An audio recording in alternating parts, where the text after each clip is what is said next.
The government just reported a 3-year high in continued jobless claims.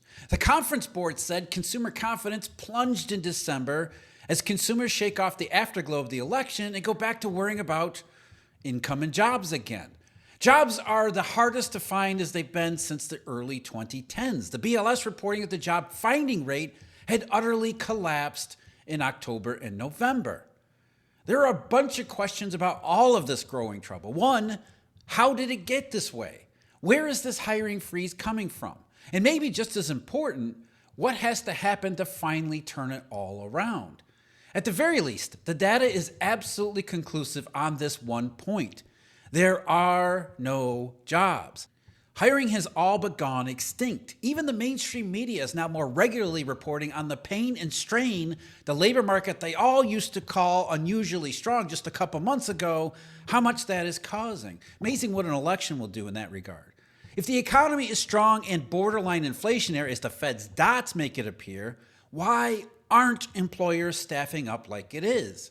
They really should be. In any kind of recovery scenario, businesses would gladly take a short-run hit and bring in new workers anticipating a boom.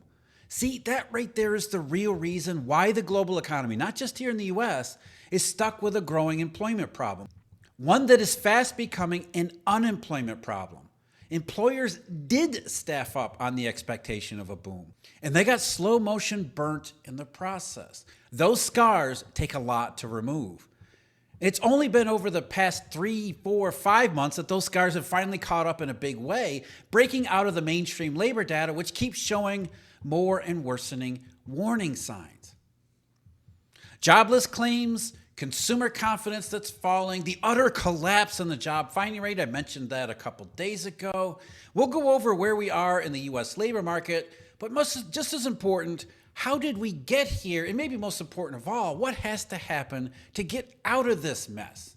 We'll start with what we got most recently, which is today's jobless claims statistics.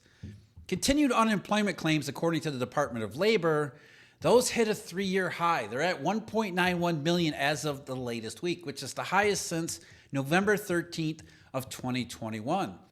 The level has been around the same 1.9 million for quite so many months now. That's because people are not finding a job, and the only reason it's not worse is because those people who aren't finding a job, they stay on unemployment benefits for 26 weeks as it is in most states. That's the limit. And then they just roll off. They didn't find another job. They no longer have either earned income nor unemployment aid from the various states. So right off the bat, we're seeing evidence that the job market, it's just not there.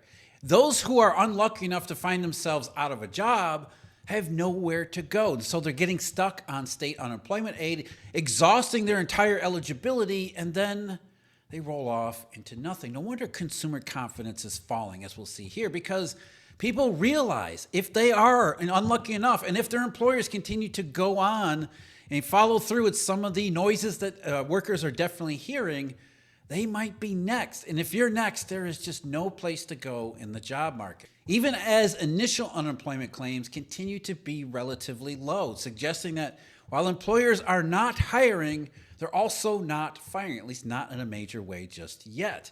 But as I keep pointing out, it's all about hiring, not firing. Recessions are on the hiring side, not the firing side. That comes at the end.